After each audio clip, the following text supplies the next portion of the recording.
Ayun, sorry, nakamute pala ako. So, hello everyone, welcome to Coaching TikTok. I am Coach Tricia from Life Coach Philippines, and this is Coaching for Self-Expression.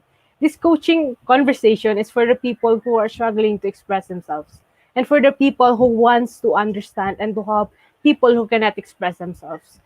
My mission is to create a safe space for you and for the people that you love. Express as you journey, and the freedom to choose to stay alive and to dream big again. Thank you. Thank you for joining me live today. And please leave your digital footprints by letting us know where you are coming from today. Please do tag a friend and circulate this video to help us reach more individuals who might need be who in who might be in need of what will I be sharing for this session. You may also give some shout outs to the people who you want to greet and reach out with some inspiring message. If you are if you are watching this on a replay, please do comment #replay. I am streaming via FB page of Life Coach Philippines and YouTube channel Coach AI Connect. If you are new to our platform, please like and follow and subscribe. So hello everyone, great afternoon. This is Coach Tricia, and I will be sharing with you today the coaching for self-expression. So, as I begin, I'm really happy that I will be sharing with you my journey today on self-expression. So, as we begin, please don't forget to share your Pack My Bag moments in Facebook. Like you can see in my press mat, you can see Kilo Wine Gun from Hunter x Hunter. They share their light and learnings to each other so that they can help and to help in some in their dark space. So it's same at the second photo. It is from Dr. Stone. They are sharing their thoughts and like learnings and their own skills to help someone who will be needing it is. So before I begin my talks today, I will be let me introduce myself first. I am Coach Tricia. I am a professional life and mental health coach. I am part of Coach A Coaching Club Batch 1.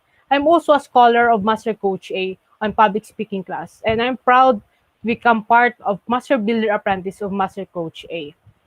So today I will be sharing with you self-expression. So you might be wondering na masyado ko na siyang matagal sinishare, but I really want to begin to really share with you my journey. So first, I want to begin with you the definition of self-expression. So self-expression from Merriam-Webster, self-expression is the expression of one's own personality. It is the assertion of one's individual traits. So, excuse me, self-expression is technically we do it every day. In We express ourselves in the way we speak, the way we wanted to connect with someone. So it is self-expression. So uh, today I want to ask you, what is your own definition of self-expression? So for me, I will be sharing with you my own definition of self-expression by telling you my story. And I will be expressing my story through the photos that I will be sharing with you today. And I think will be the first time that I will be sharing my story, like why I choose not to express myself and how self-expression helped me today. And there are a lot of people might be watching right now that I invited and wondering na, excuse me, hindi naman ako ganito talaga dati. I cannot speak in front of a lot of, I can speak in front of a lot of people, but I needed a script and ayun, hindi ako nag-flow. Kailangan ko lang, sinasabi ko lang kung ano yung kailangan nilang malaman, yung gusto nilang marinig. So, technically, I don't, hindi ako sanay na magsalita in front of in the camera. So, I've been journeying with that, and I think it's more than a year since I started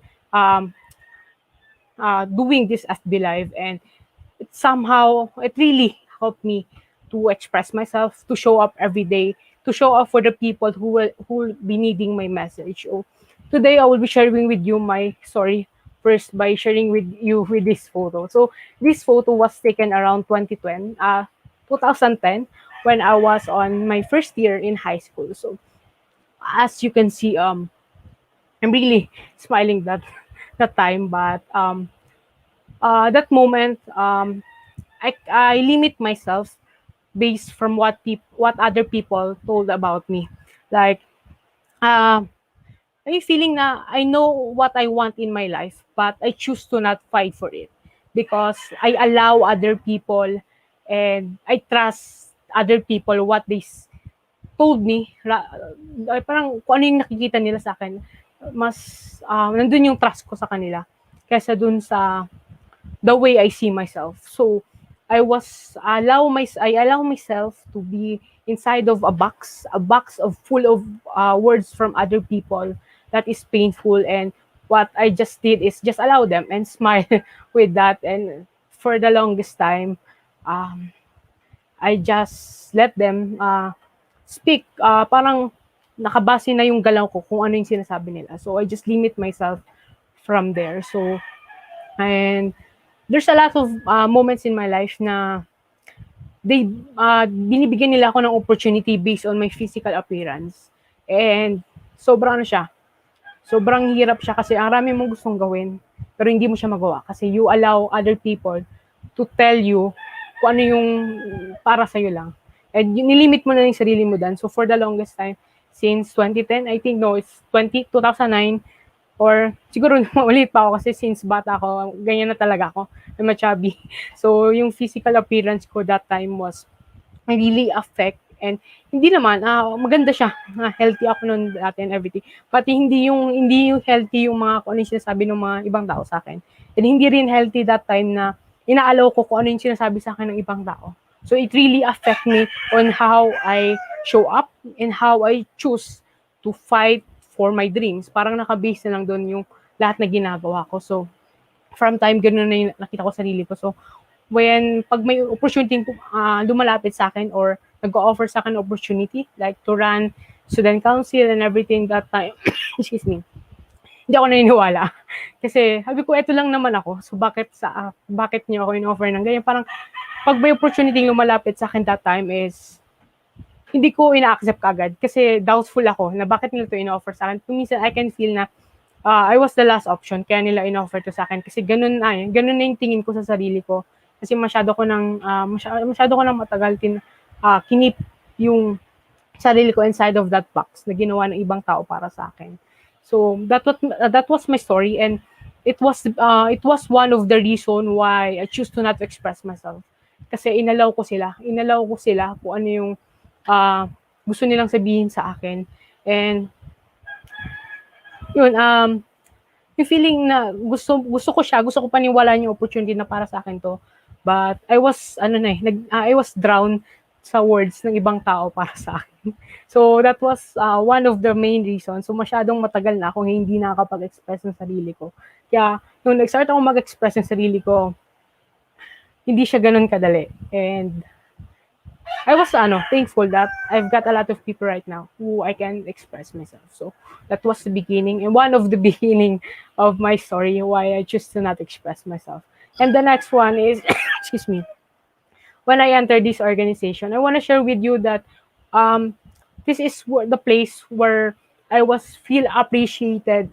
Excuse me, because to become part of the junior council regional executive board ng Bicol, iba siyang hindi siya yung typical election, like we've got screening na nangyayari dito. So I felt appreciated in this space. But during the moment that I was part of this organization, I only show them kung ano yung gusto nilang makita sa akin. Hindi ko pa rin in-express yung sarili ko. But somehow I feel appreciated in this space. But I think hindi yung sarili ko yung appreciate nila.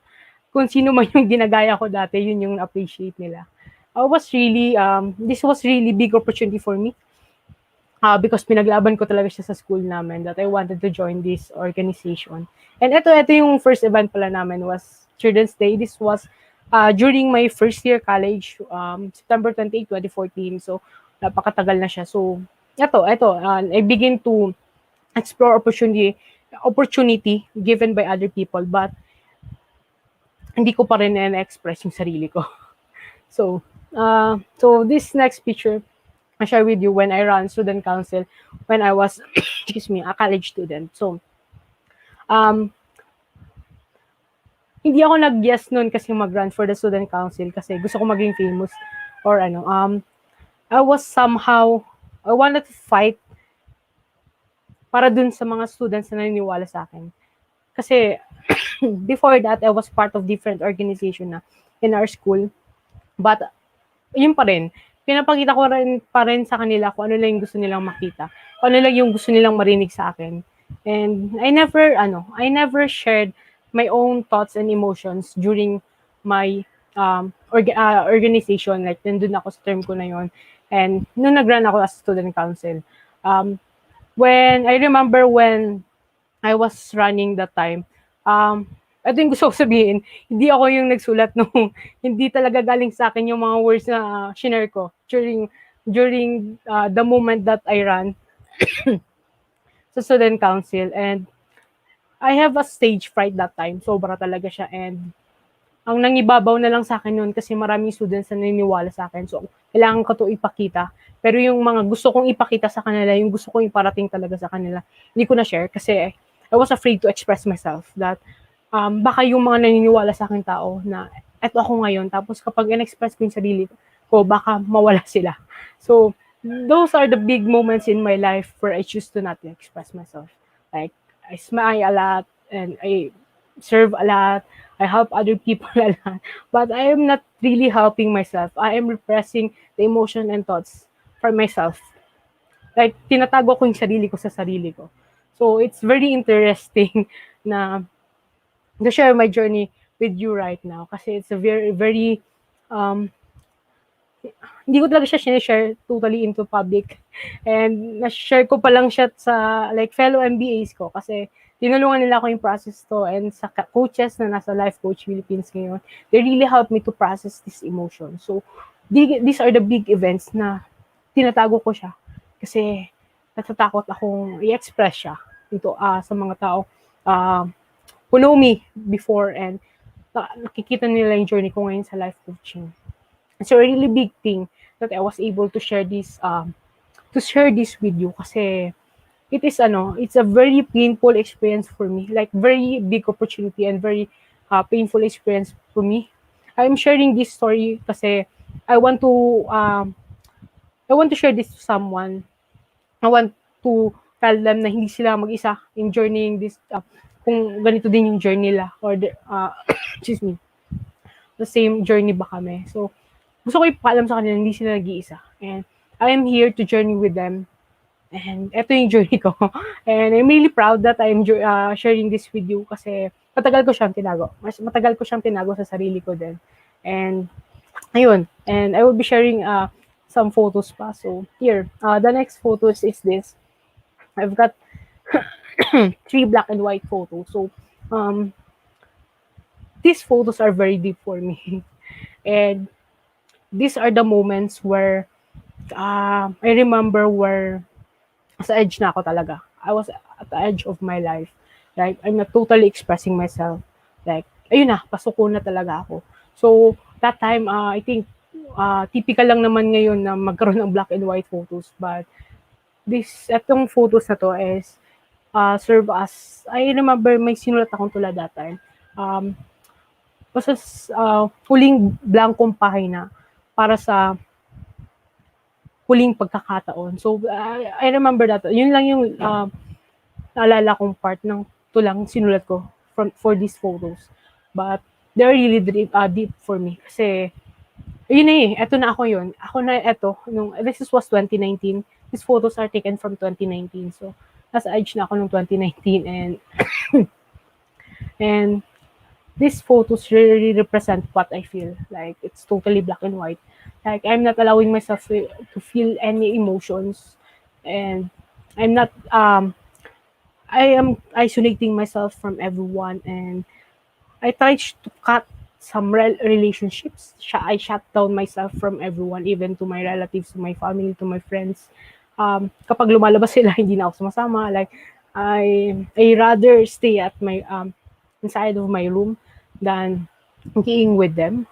Kasi, yung moment na, excuse me, yung moment na mafe-feel mo kasi siya, kapag lumabas ka, mafe-feel ko, yung nafe-feel ko kasi is, okay, parang yung feeling na okay na nagstay na lang ako sa bahay para wala ako sanang nafe-feel na kahit ano. Kasi kapag nasa labas ako, there are times na tendency that I can feel pain, but I will not allow myself to feel that. So, these are the moments. So, so I also caption one of these photos that there is darkness and there is beauty in darkness. So, kasi, ano you can feel na pag minsan lumalabas ka and they will ask you what is your problem, ayaw mo, yung feeling na ayaw maging burden sa kanila. Tapos, they will keep asking you questions. So, I really hate those moments. I really don't to burden someone in my own problems kasi I believe that they also have problems and I don't really want them the pain that I am feeling kasi ako na yung sanay. So, bakit ko pa ba ibibigay sa kanila yung pain? And that was really, reasons din kung bakit hindi ako nakapag-express. And I don't want, I'm avoiding conflict from other people. So, I just keep it all on myself to the point na, excuse me, nag-down na talaga yung immune system ko that time, 2019. Wala talaga akong asthma. So, noong 2019, sobrang down na din yung immune system ko. So, noong 2019, nagkaroon ako ng asthma. And, ayun, you can, bumagsak din yung weight ko that time. Kasi, hindi ko alam, hindi ko maintindihan. Yung, nag-stress eating ako that time, like, malakas ako talaga kumain. Pero, mabagsak pa rin yung weight ko that time. So, yun, I'm also, excuse me, I'm not also letting someone to feel an emotion from me or kung magpapa-feel man ako ng emotion sa kanila, like it's not me. It's according to the place or the space that we are having. So, yun siya. So, these are the stories that I want to share with you and the reasons why I don't want to express myself that way. And noong 2019, I'm really grateful to meet Master Coach A. And it was the beginning.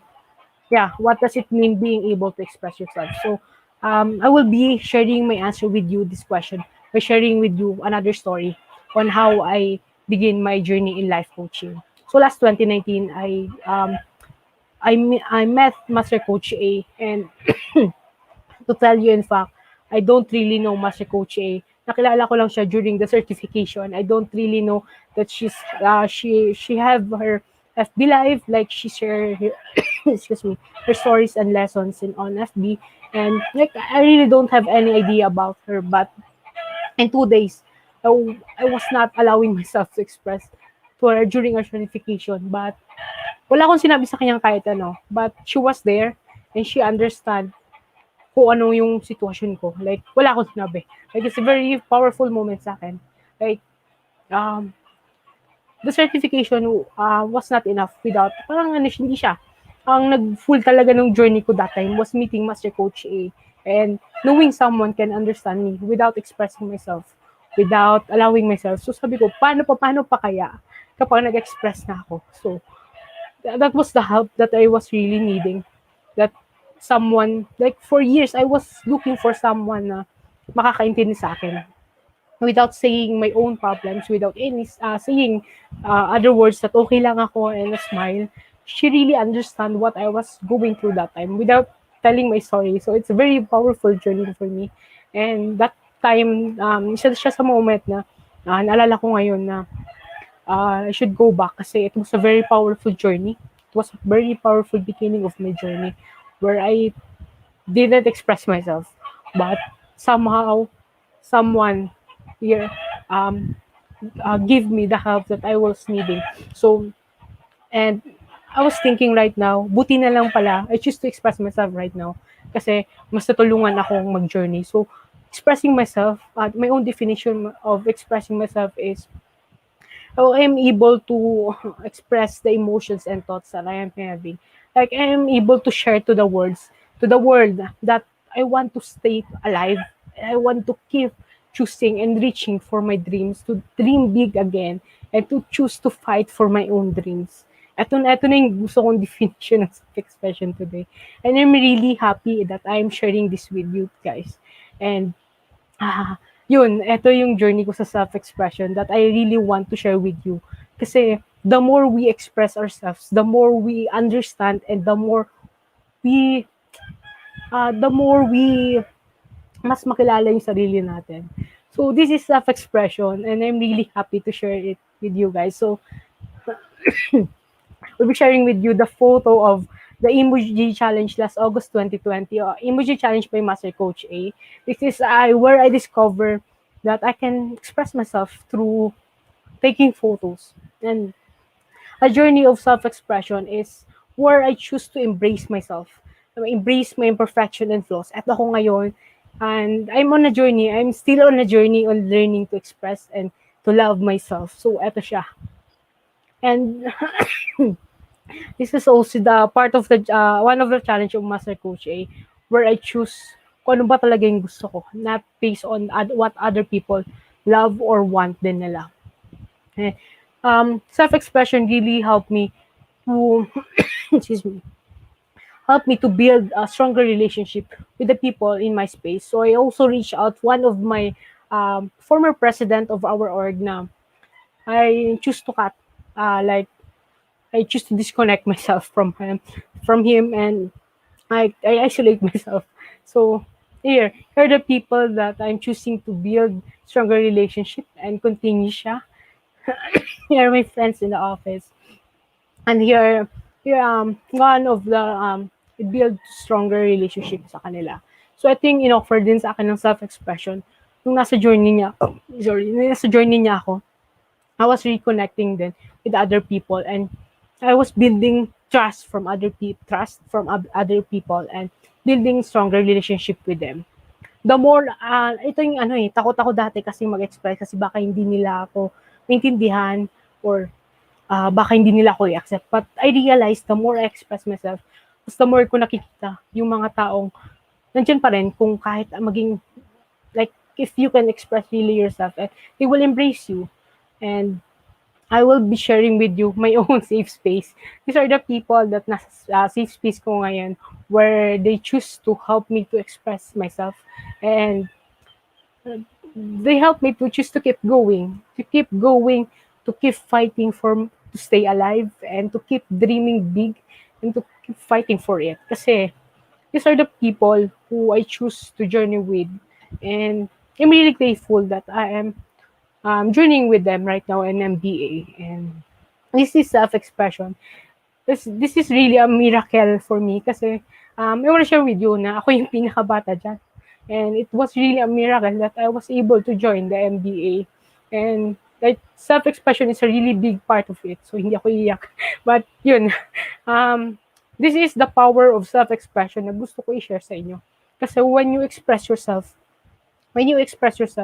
it will open limitless possibilities in your life, limitless dreams in your life. That it will empower you to keep moving forward with the right people, with the right ecology, and the right stand where you are right now. So you're the people. So it's really a miracle for me. Like, yung nakatulong talaga doon is the power of self-expression. Because in my journey right now, I was able to express that I needed help.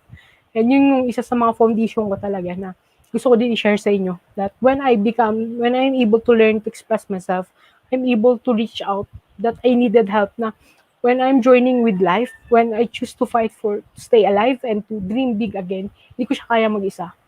Ito yung ino-open sa akin ng self-expression. That I needed help also, and I needed someone to journey with me in my life, in my own dreams. Kasi as they journey with my own dreams and my own life, I am journeying also with them in their own life and their own dreams. So, ayun. So, this is my journey about self-expression, and I will be like to share with you this quote. Every act is an expression of oneself. So, excuse me, lahat ng ginagawa natin is an act of expression of oneself. So what are your simple ways in expressing yourself? So every day we express ourselves into different simple ways. So yung self-expression, it's way like we can express ourselves into simple way, like speaking or sharing with other conversation with other people, and we'll be giving with you the different ways where you can express yourself. You can express yourself through words, or sharing your stories to other people, like talking with someone, you can simply express yourself with that. You can also choose yung mga damit na ginagamit in every day. It also represents and help us to express ourselves. And we can also express ourselves through facial reactions, body language. It's really one of the way where we can express ourselves. Wait lang, I'm gonna needing to drink water.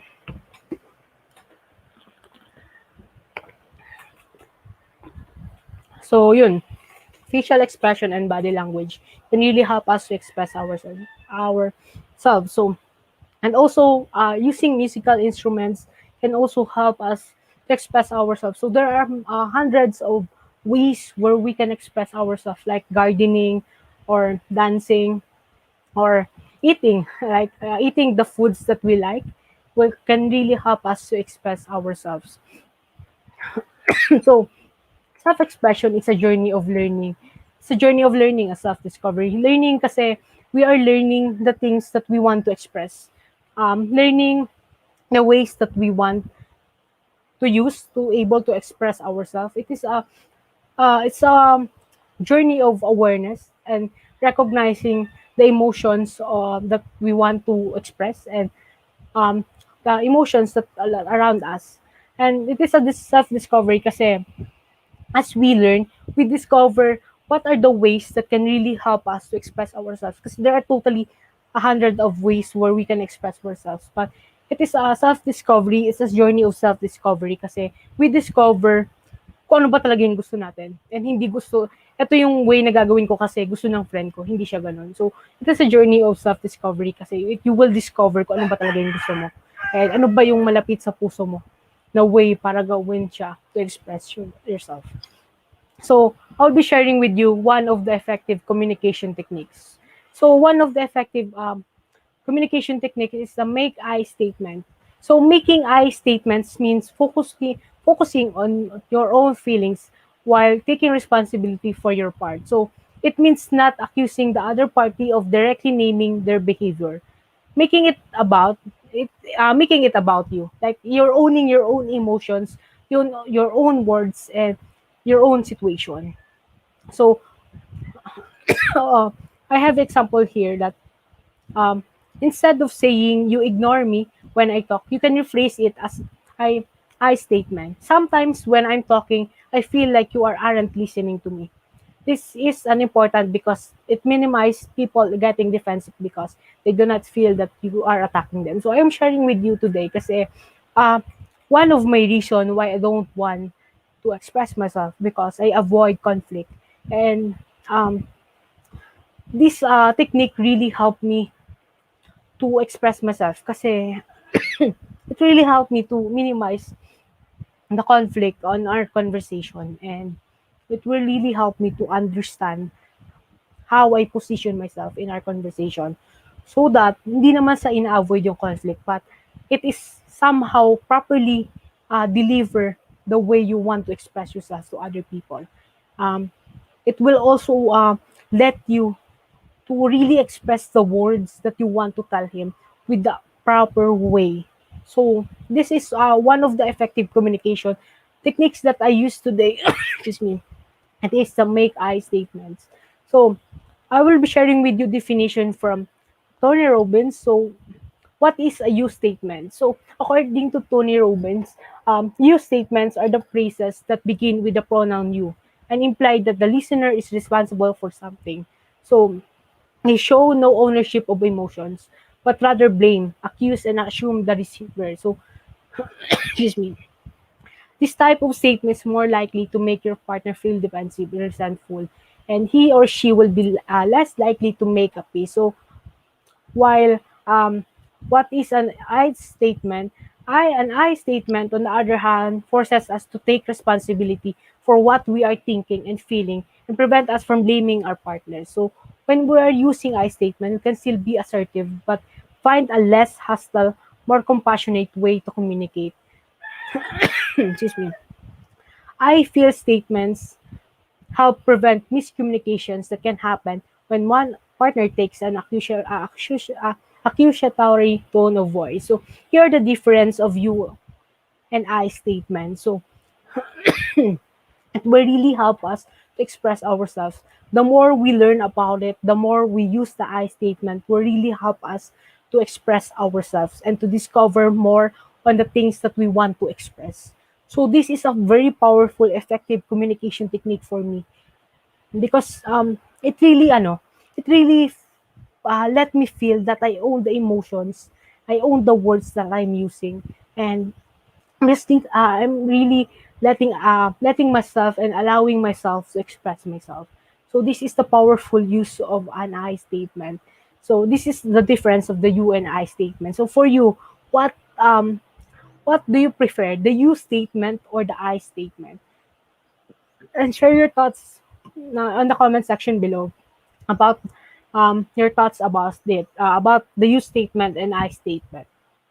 So I will be sharing with you the forming of I statement. So first, um, remember the point of an I statement is to express how you feel inside.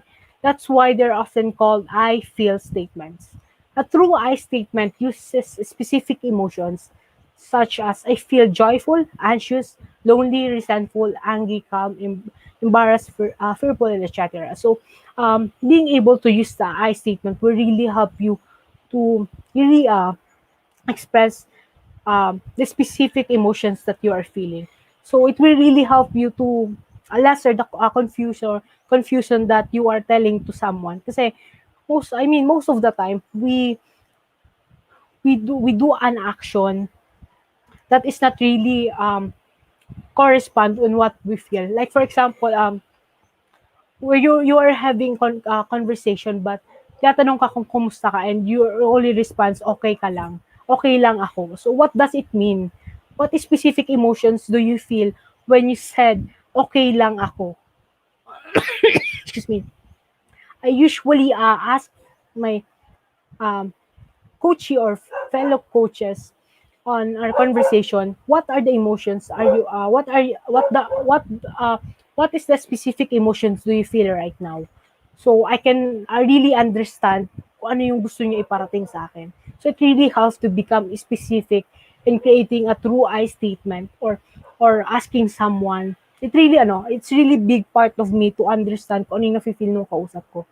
Kaya kapag may kausap akong coach or may pinaprocess din akong coach or coachee, I really ask them, ano ba yung nararamdaman mo ngayon?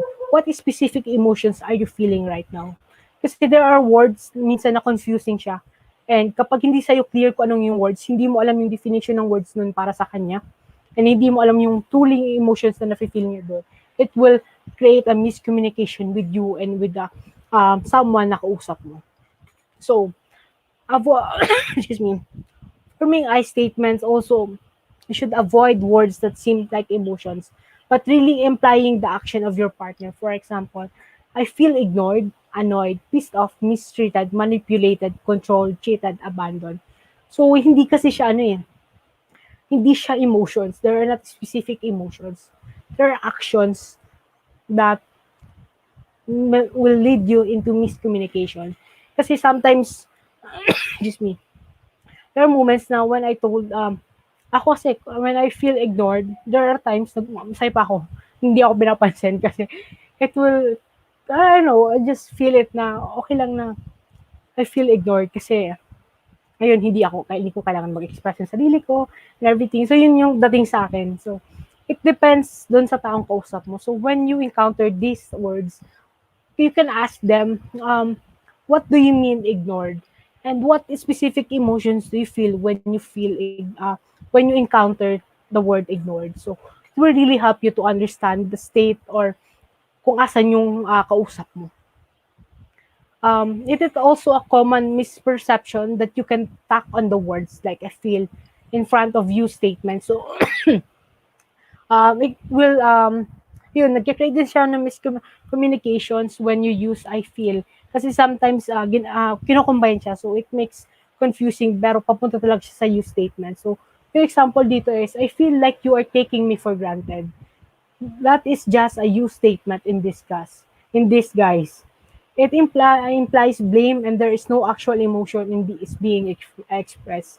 So It's really important that we learn how to properly use I statement before we use it. Kasi it will also lead confusion dun sa taong kausap mo. So that's why I'm sharing with you the importance and how to form I statement to you today. Kasi napakalaking bagay siya in expressing yourself. It is a really big way and powerful way in expressing yourself. So I'll be sharing with you some examples of um, the parang example siya ng mga main conflicts sa today. And eto, for example, sa money, if you put into your statement, you spend money carelessly and don't watch the budget. But when you put it into I statement, when you spend money on the extra items, it makes me feel nervous and stressed. So I prefer the I statement kasi ano eh, yung nangyari doon, I was not, biniblame ko yung kausap ko. But dito sa I statement, you let him feel kung ano yung emotions na na-feel mo doon sa actions na nangyari. So it's really important to understand how to use I statement and how to use and express your emotions. And the second example is listening. Sa use statement, you can create this sentence by, you never hear me, you don't understand me. But when you use I statement, when you don't listen compassionately, I feel helpless and hopeless. I feel frustrated and alone. So you can see how you position yourself when you are using I statement and can how kung ano kasi minsan when we are talking to someone, ayaw naman talaga natin ng away. But the way we present or the way we put in our words into into a sentence, well, it really affect the yung takbo ng usapan, kumbaga. So, it's really important to learn to use I statement in expressing yourself. Kasi, dun pa lang sa statement mo, sinishare mo na yung true emotions na nafe-feel mo. It will really help you to express yourself using I statement. So, this is the lesson that I want to share with you today is that the effective communication technique that I'm using to express myself that you can also uh, learn and use in expressing yourself. And if you want to know more about this, just drop me a message on my Facebook or to my FB page. That is Tricia Luis Cariño. My FB profile and my page is Coach Tricia. So I am also inviting you to journey with me into my tribe, Express Dream Big Again coaching community. Coaching community which journey to create a safe space of expression for you and for the people that you love. Express as you journey on freedom to choose to stay alive and to dream big again. So this tribe is um, you can connect with me to know more about this tribe that I'm building.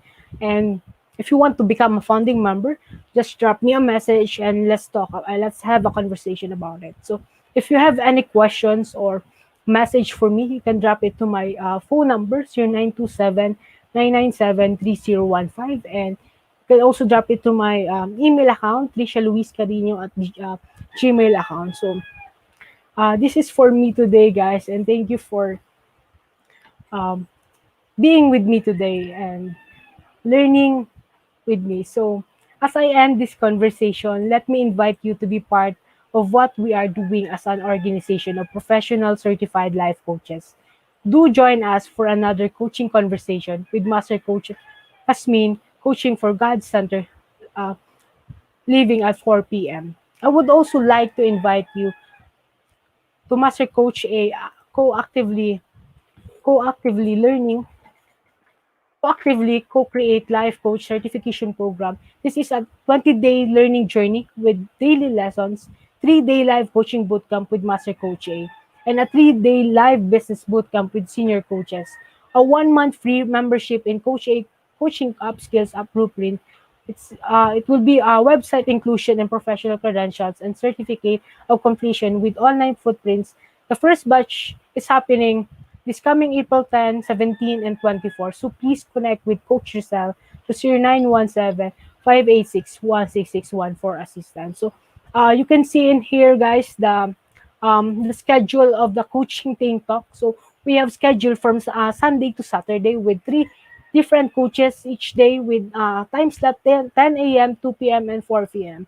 So thank you guys for joining me today. This is Coach Tricia, and I choose to stay alive, love, bam, boom.